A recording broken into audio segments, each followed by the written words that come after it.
Hi, maybe you're new here. A little introduction, my name is Monica, and I would love to help you dance better in social settings. This is what I've been doing for over 20 years now, taking beginners who fear the dance floor, they're anxious to dance in public, and teaching them how to become confident, skilled social dancers. If it sounds like you can now join thousands of adults who were able to work closely with me to achieve their dance goals, like Susan, who never would go out and dance in public, and now she's inviting others to join her. Or like Amy, who feels joy every time she dances, every time she goes on a cruise. If you're tired of learning by yourself, maybe you're not seeing results, in my program you will be able to dance in a matter of months, even weeks. If this is something you're interested in, book a free consultation with me at the link below. It's going to be at the top of the description and in the top comment, and I cannot wait to speak to you. So first of all, what will look more graceful is movements in place, stationary movements, because they don't bring attention to you.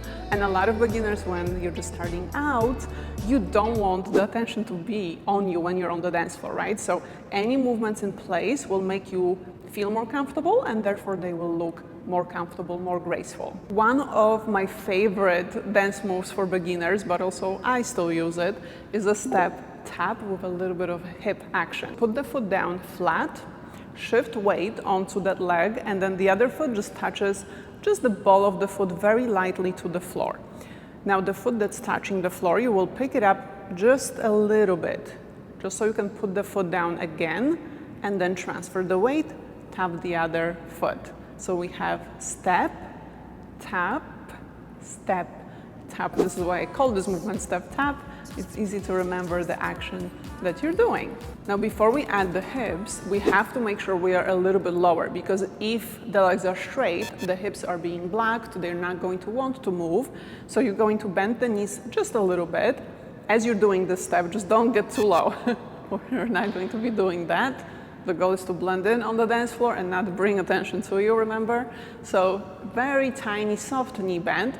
And as the toes touch the floor, you're going to use this to push the hip up, just like you have a little string, and that same hip over the foot that is touching the floor goes up, switch, up. Keep the hip movement small. We literally just want a little accent.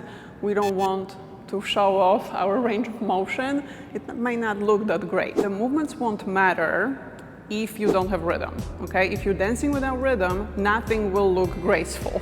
So we have to make sure that every movement we're doing is matched up correctly with the song that we're dancing to. If you dance without rhythm, not only the movements won't make sense, you will look uncomfortable. It will show on your face that you're thinking. The movements will look timid because you won't be sure that what you're doing is correct. It's just not a good look. In this particular movement, we're going to match it to the snare drum. Why the snare drum? It's because it's the most easily distinguished beat in a song. You will be able to hear it. It's usually the loudest. It's in every song, every Western song. If you're listening to genres like pop, dance, hip-hop, R&B, disco, it all has the snare drum. It's important because if we're learning any move, we want to be able to use it to a large variety of songs that are played at a party, not just like one specific song that you're practicing from a tutorial, right? Once you understand this, how to match the movement to the snare, you will be able to take this specific move and do it to all kinds of different songs. Okay, listen for it, it's right here. And then we're just going to touch the toes on that beat. 1, 2, 1, 2. This is our deadline for the tap. Listen closely.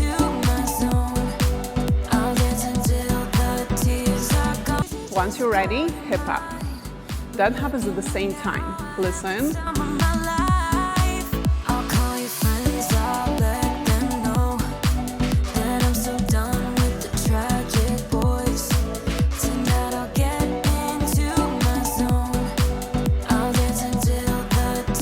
If you really struggle with rhythm, if this is something you just cannot figure out by yourself, book a call, we'll get you all sorted out. Thousands of clients that learned with my method started with no rhythm whatsoever. So very, very important to know how to dance to the beat.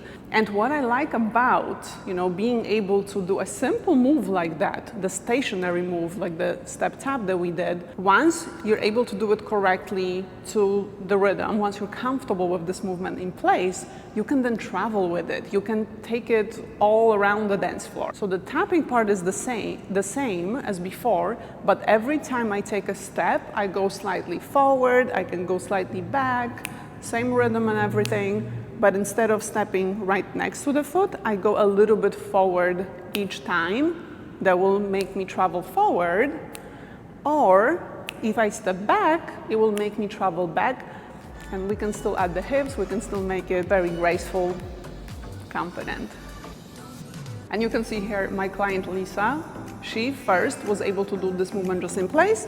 Once rhythm was there, coordination was there, she was able to travel with this one, and it looks so good, it looks so graceful, because she feels confident that she's doing the movement correctly with rhythm. Now, when we talk about looking graceful, we have to talk about arms, because arms are very powerful. They can spoil every movement that you're doing, any movement that you're doing. Even though the hips might look great, your rhythm is great, but arms are weird, they look awkward, nothing will make sense, nothing will look graceful. Arms can also help a lot if you're doing them correctly, if you're able to move them in this natural, casual way. But there are two requirements before we add the arms.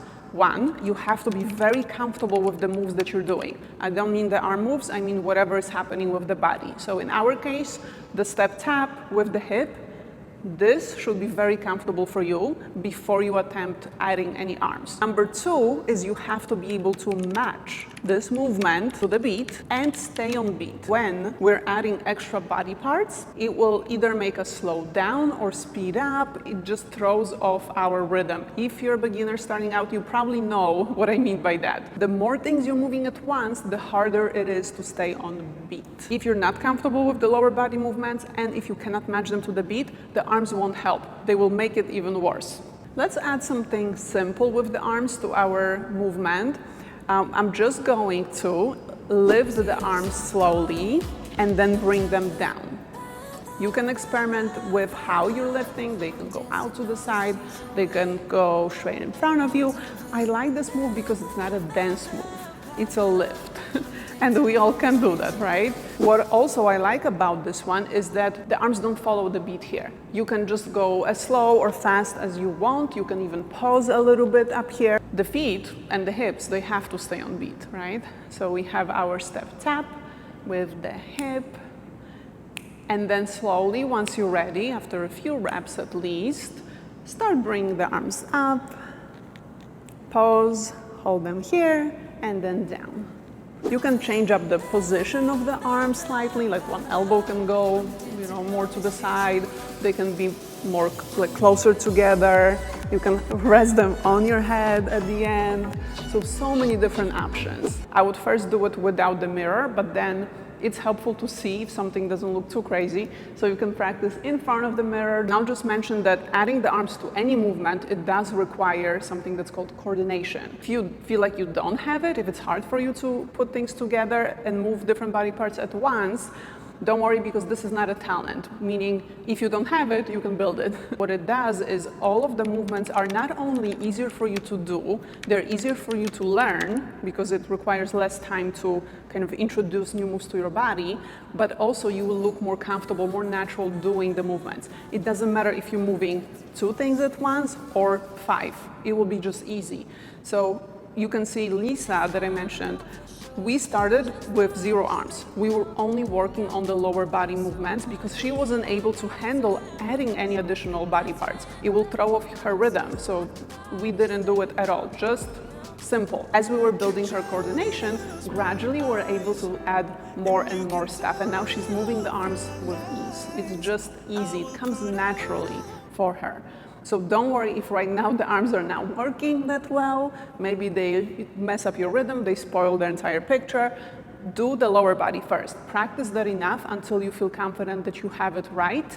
Only then gradually start adding the arms, and be prepared that it might take weeks before the arms move well. That's okay. But if you prefer to learn with feedback and guidance and you want the quickest results. It has been bothering you forever that you cannot dance when you go out and you are a socially active adult. Book a free call with me. I'm pretty sure we'll be able to give you the same results as my clients get in my online program. So again, the link to book will be below this video, top of the description, and in the top comment.